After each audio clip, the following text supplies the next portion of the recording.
ត្រាផុតព្រឹកព្រៃភ្នែករុំបីចាំជួបស្រីគ្រប់នាទី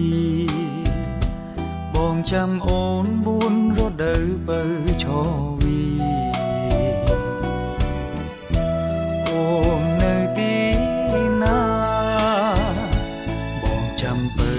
មានរដូវស្លឹកឈើជ្រុំ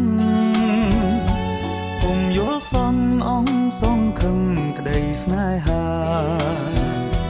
ទីត្រជាងធ្លៀងរងារោគសង្សារ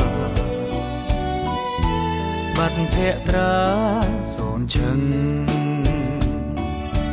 សញ្ចាជួបអូនមួយពុំភ្លេច